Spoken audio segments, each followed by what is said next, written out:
So my story starts about 2.5 years ago. As I was going through my UAF training, I was talking to a lot of students on campus and continually heard, we want a place to build stuff. We want a place to explore new ideas and work on projects. And as I dug deeper, I realized that these spaces actually already existed. The problem was, they were exclusive.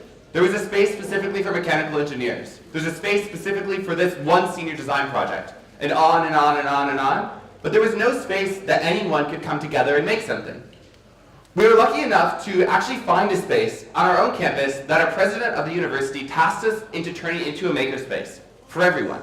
It was in an old bowling alley in the basement of our student union building. But the problem was it didn't look as lively as it did back in the day. It looked a little more kind of like this.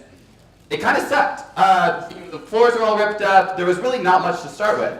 So as we thought about how do we design this, how do we create an inclusive space, what we decided to do was invite all members of the Michigan Tech community to come together to co-design a space with us. And we spent 2 hours with over 100 people on a Friday night helping co-create this space. I know, getting people on a Friday night is really hard in college. But what actually happened out of this event is we heard things that we never would have discovered if it had just been the 3 UIFs working on this. We learned about the importance of not only building a space, but building a community around the space. Of building a place that isn't just for mechanical engineers, and is also inclusive of all different majors and types of people on campus.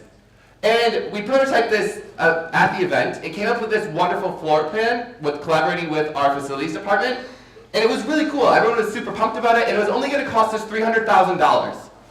The problem was that's about $250,000 over our original budget. So this is what the next semester felt like. And this is one of the most annoying things that any of you ever experienced, where you're just like loading, right? It's just like you're not making any progress, you're expecting something to happen, trying to figure out where the resources are coming from, and just nothing was really going on. We had to flip this, and so what we decided to do was actually just start prototyping the space. We invited students to come together and actually start just building furniture. Furniture that we can move and move around and kind of create different layouts in the space to start drawing people in and at least start hosting events. And we had this grand opening. We invited key stakeholders like president of the university and department chairs and all sorts of people who are on our team. And we cut this ribbon and we were super excited. But in all reality, what happened next just kind of sucked. We were so bored because we were in the basement, no one was showing up. We have coaches who are on staff and they were so bored that literally they were sitting there on their shift making poop emojis out of Play-Doh. We had to do something about this, right? Like, that's pretty rough. So what we decided to do is kind of go back to our UAF roots like Aaron talked about. And we threw an event together kind of last minute. It was like, we're going to do an open house and do some DIY projects. Not anything super techy, just like literally make some crafts and invite people to come in and see how that goes. Of course, we incorporated beer and coffee because students tend to like those things. And we had a ton of people show up. I was actually in class and got a text that was like, holy crap, there are 150 people lined up out the door. So we kept doing this. We're like, how do we do more and more of these events?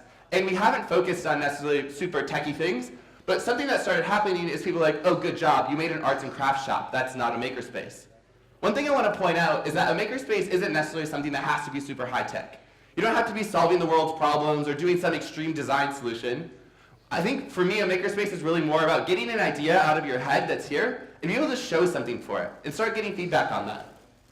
So one of the things we realized is the more we did these events and things that were more inclusive and not necessarily super focused on one technical challenge, the more we were able to start drawing people in. We've actually had over 500 people in this space in the last 2 months.